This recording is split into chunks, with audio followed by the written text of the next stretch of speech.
Standup comedian Kunal કામરાએ એક હોટેલમાં comedy કરતી વખતે શિવસેનાના અધ્યક્ષ અને રાજ્યના નાયબ મુખ્યમંત્રી એકનાથ શિંદે પર કટાક્ષ કરતા ગીત પર પેરોડી બનાવી, જેમાં તેણે શિંદે પર આકરા પ્રહારો કર્યા અને તેમને ગદ્દાર ગણાવ્યા. આ વિડીયો સોશિયલ મીડિયા પર વાયરલ થતાં જ શિવસેનાના કાર્યકર્તાઓ રોષે ભરાયા. કુણાલ કામરાના વિવાદાસ્પદ નિવેદન બાદ ભારે હોબાળો જોવા મળ્યો. આ દરમિયાન મહારાષ્ટ્રના મુખ્યમંત્રી દેવેન્દ્ર ફડણવીસે કહ્યું કે વર્ષ 2024ની ચૂંટણીમાં જનતાએ નક્કી કર્યું હતું કે કોણ દેશદ્રોહી છે અને કોણ પ્રામાણિક માણસ છે. સ્ટેન્ડઅપ કોમેડિયન કુણાલ કામરાએ નાયબ મુખ્યમંત્રી એકનાથ શિંદેનું અપમાન કર્યું તે નિંદનીય છે. તેણે આ માટે માફી માંગવી જોઈએ. जो जिस प्रकार से स्टैंड अप कॉमेडियन कामरा इन्होंने एक गीत के माध्यम से महाराष्ट्र के पूर्व मुख्यमंत्री और विद्यमान उप मुख्यमंत्री श्री एकनाथ शिंदे जी को अपमानित करने का प्रयास किया है, ये गलत है. हम इसकी निंदा करते हैं. ऐसी चीजों को सहन नहीं किया जा सकता. कामरा को मालूम होना चाहिए कि 2024 के चुनाव में जनता ने निर्णय कर दिया है कौन गद्दार है कौन खुद्दार है. और स्वर्गीय शिवसेना प्रमुख हिंदू हृदय सम्राट बाला साहब ठाकरे जी की विरासत ये शिंदे जी के पास है. इस पर जनता की मोहर लगी है. तो कोई स्टैंड अप कॉमेडियन खड़ा रहकर इस प्रकार से उनको गद्दार नहीं कह सकता. जनता ने दिखा दिया, जिन्होंने गद्दारी की, जिन्होंने बाला साहब ठाकरे के विचारों से गद्दारी की, उनको घर भेजने का काम ये जनता ने किया हुआ है. और मैं ये मानता हूं कि कॉमेडी करने का भी अपना अधिकार है, व्यंग कसने का भी अधिकार है. हमारे ऊपर भी चाहे जितना व्यंग कसिए, इसमें कोई किसी को दर्द नहीं है. लेकिन अगर जानबूझकर अपमानित करने का और इस प्रकार से इतने बड़े नेताओं को बदनाम करने का काम अगर कोई करेगा तो मुझे ऐसा लगता है कि उसको सहन नहीं किया जाएगा. उस पर जो भी कानूनन कार्रवाई है वो कार्रवाई की जाएगी. बिल्कुल कुणाल कामरा इन्होंने माफी मांगनी चाहिए.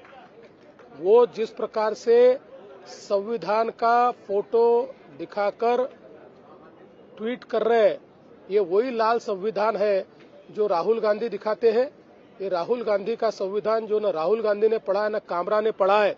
ऐसे संविधान का फोटो निकालकर आपकी गलती को आप लेजिटिमेट नहीं कर सकते, क्योंकि इसी संविधान ने ये कहा है कि हर एक की स्वतंत्रता ये अक्षुण्ण है, लेकिन उस पर मर्यादा भी है. जब वो दूसरे की स्वतंत्रता पर आक्रमण करती है तो ऐसी स्वतंत्रता पर मर्यादाएं भी आती है. दूसरे की स्वतंत्रता पर, दूसरे के विचारों पर आप आक्रमण नहीं कर सकते. इसलिए राहुल गांधी का संविधान दिखाकर आप अपने कुकर्मों से नहीं बच सकते. શિવસેના ઉદ્ધવ જૂથ નેતા ઉદ્ધવ ઠાકરેએ કુણાલ કામરાના સમર્થનમાં ખુલીને આવ્યા. તેમણે કહ્યું કે મને નથી લાગતું કે કુણાલ કામરાએ કંઈ ખોટું કહ્યું છે. જે ગદ્દાર છે તે ગદ્દાર જ છે. ગીતમાં કંઈ જ ખોટું નથી. ઉલ્લેખનીય છે કે એકનાથ શિંદેના જૂથની શિવસેના દ્વારા કુણાલ કામરાને જ્યાં મળે ત્યાં મારવાની ધમકીઓ આપવામાં આવી રહી છે. તે વચ્ચે ઉદ્ધવ ઠાકરેનું આ મોટું નિવેદન સામે આવ્યું છે. व्यंगात्मक गाणं केलं असं मला वाटत नाही. त्यांनी सत्यात्मक गाणं केलेलं आहे. जे सत्य आहे ते त्यांनी जनभावना त्यांनी मांडलेल्या आहेत. आम्ही आज सुद्धा बोलतोय, जे चोरी करतात ते गद्दार आहेत. आणि पहिल्या प्रथम मी महाराष्ट्राच्या जनतेला स्पष्ट करू इच्छितो की काल कामराच्या इथे जी काही तोडफोड केली ती शिवसैनिकांनी केलेली नाही. त्याचा शिवसेनेशी संबंध नाही. ही कदाचित एसएनसी गटांनी केली असेल किंवा गद्दार सेनेच्या एसएनसी गटांनी केलेली असेल. मुळामध्ये हे जे राज्य चाललंय ते छत्रपती शिवाजी महाराजांच्या आदर्शाने चालले की गद्दारांच्या आदर्शाने चाललेलं आहे. हा आता एक सोक्षमोक्ष लावण्याची वेळ आलेली आहे. आणि काल जे भेकड लोक आहेत त्यांना त्या गाण्यावरनं तथाकथित त्यांच्या गद्दार नेत्याचा अपमान झाला असं वाटलं म्हणून तोडफोड केली. हे गद्दार यांना छत्रपती शिवाजी महाराजांचा अपमान करणारा कोरटकर दिसत नाही, राहुल सोलापूरकर दिसत नाही. कोश्यारीने अपमान केला होता तेव्हा कोश्यारींचा निषेध करण्याच्या ह्यांचा धाडस नाही. हे भेकड लोक आहेत आणि गद्दारच आहेत.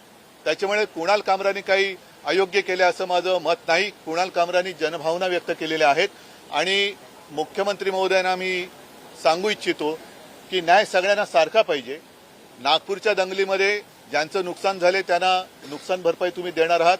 तसंच कुणाल कामराच्या स्टुडिओची किंवा तिथे जिथे त्यांनी जो कार्यक्रम केला त्या जागेचं ज्यांनी नुकसान केलं त्याची नुकसान भरपाई त्यांना दिली गेली पाहिजे. आणि हे जे भामटे भेकड गद्दार लोक आहेत ज्यांनी काल ही तोडफोड, ज्यांना छत्रपती शिवाजी महाराजांचा अपमान केलेला चालतो मात्र गद्दाराचा अपमान चालत नाही, त्यांच्याकडनं दामदुपटीने वसूल करावी. अभिव्यक्ती स्वातंत्र्यावरचा हल्ला आहे का? अभिव्यक्ती वगैरे सत्य बोलणं हा अभिव्यक्ती स्वातंत्र्याचा हल्ला होऊ शकत नाही. हे सत्य आहे आणि आम्ही तर उघड बोलतोय की हे गद्दार आहेत. त्याच्यामुळे हा अभिव्यक्ती स्वातंत्र्य आलं कुठे ह्याच्यात? आणि अभिव्यक्ती स्वातंत्र्य हे गद्दारांच्या बाबतीत कसं काय तुम्ही म्हणता? गद्दारांचं काय? जिथे त्यांनी उघड उघड चोरी केली, सगळं केलेलं आहे, त्याच्यामध्ये मुख्यमंत्री किंवा पोलिसांचा दरारा कमी करण्याचं काम हे चाललेलं आहे. मुख्यमंत्री आणि गृहमंत्री यांचं काही या राज्यात चालत नाही. आम्ही वाटेल ते करू शकतो असं दाखवण्याचा हा जो प्रयत्न आहे तो वेळीच चिरडून टाकला पाहिजे. આ વિવાદમાં સમાજવાદી પાર્ટીના સાંસદ જયા બચ્ચન પણ સમર્થનમાં આવ્યા છે. તેમણે કહ્યું કે વાણી સ્વાતંત્ર્ય ક્યાં છે? જ્યાં હોબાળો થાય ત્યારે જ કાર્યવાહી કરવાની સ્વતંત્રતા હોય છે.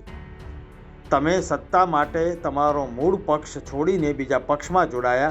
શું આ બાળાસાહેબ ઠાકરેનું અપમાન નથી? તેવો સવાલ જયા બચ્ચને કર્યો. अगर इस तरह से बोलने के ऊपर पाबंदी लग जाएगी तो आप लोगों का क्या होगा? ऐसे ही आप लोगों की हालत खराब है. पूरा रेस्ट्रिक्शन है आप लोगों के ऊपर. अभी आप लोगों को भी कहेंगे यही न्यूज़ बोलिए और कुछ मत बोलिए, जया बच्चन का इंटरव्यू मत लीजिए. Where is freedom of speech? There is freedom of action only जब मारामारी हो, अपोजिशन को मारो, महिलाओं का बलात्कार करो, उनको टांग दो, मर्डर खत्म कर दो, जी जान ले लो. What else? शिवसेना के नेता कह रहे हैं कुणाल कामरा ने उनके नेता का अपमान किया, एकनाथ शिंदे का अपमान किया. अरे आप लोग, आपकी जो पार्टी थी, रियल पार्टी, उसको छोड़ के आप लोग अपने सत्ता की उसमें दूसरी पार्टी में आ गए. वो अपमान नहीं हुआ? वो बाला साहब का अपमान नहीं है? કુણાલ કામરા શો વિવાદ પર શિવસેના યુબીટીના ધારાસભ્ય આદિત્ય ઠાકરેએ પણ પોતાનું નિવેદન આપ્યું. તેમણે કહ્યું કે મેં તોડફોડ થયા પછી તે ક્લિપ જોઈ છે. હું પૂછવા માંગુ છું કે જ્યારે કોઈનું નામ લેવામાં આવ્યું ન હતું ત્યારે તેઓ આટલા બધા પરેશાન કેમ છે? सवाल यही है कि कल जो कुणाल कामरा की क्लिप मैंने देखी, ये सब आंदोलन के बाद देखी, ये तोड़फोड़ के बाद देखी, सवाल यही मन में उठता है कि कब एकनाथ शिंदे के कार्यकर्ताओं ने भी तय किया कि गद्दार और चोर यानी एकनाथ शिंदे है. मिर्ची क्यों लगी? क्योंकि नाम तो किसी का लिया नहीं है, वो किसी के बारे में ही बोलता होगा. मिर्ची क्यों लगी? दाढ़ी, चश्मा, वो सब जो बोला है वो एकनाथ शिंदे पे ही क्यों बोला है? एकनाथ शिंदे का ही नाम लिया है कि उसमें यही सवाल आता है मन में. मिर्ची क्यों लगने की जरूरत थी? મહારાષ્ટ્રના પ્રવાસન મંત્રી શંભુરાજ દેસાઈએ વિધાનસભામાં કહ્યું કે કુણાલ કામરાએ પહેલા પણ રમૂજના નામે આવા નિવેદનો આપ્યા હતા અને સમાજમાં તિરાડ ઊભી કરી છે.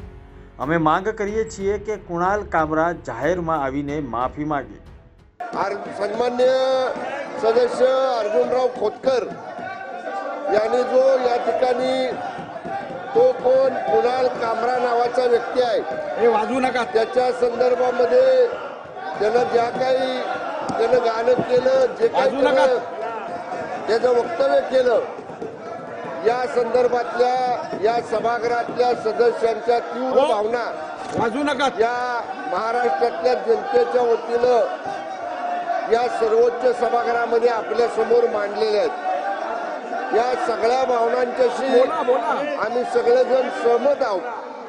सन्माननीय अध्यक्ष महाराज, हा जो कुणी कामरा आहे हा केवळ राज्याचे विद्यमान उपमुख्यमंत्री आदरणीय एकनाथजी शिंदे साहेबांच्यावरच बोललाय असं नाही, तर त्यांनी माननीय पंतप्रधान नरेंद्र मोदी साहेबांच्यावर आक्षेपार्ह अशा पद्धतीची वक्तव्य केलेली आहे.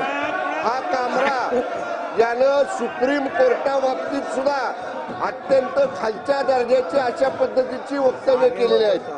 म्हणजे हा जर अशा प्रकारे समाजामध्ये तेढ निर्माण करणारी वक्तव्य करण्याची त्याची मानसिकता असेल आणि जाणीवपूर्वक स्वतःला कोणतरी मोठा समजण्याचा प्रयत्न अशा पद्धतीनं हा जर कामरा कोण महाराष्ट्रामध्ये करत असेल. મહારાષ્ટ્રના નાયબ મુખ્યમંત્રી એકનાથ શિંદે પર સ્ટેન્ડઅપ કોમેડિયન કુણાલ કામરાના નિવેદનથી રાજકારણ ગરમાયું. બીએમસીના અધિકારીઓએ મુંબઈના હેબિટેડ સ્ટુડિયો પર કાર્યવાહી હાથ ધરી. આ સ્ટુડિયોનો એક હિસ્સો તોડી પાડવામાં આવ્યો. આ સ્ટુડિયોમાં જ કામરાનો વિવાદિત શો થયો હતો. બ્યુરો રિપોર્ટ, મુંબઈ સમાચાર.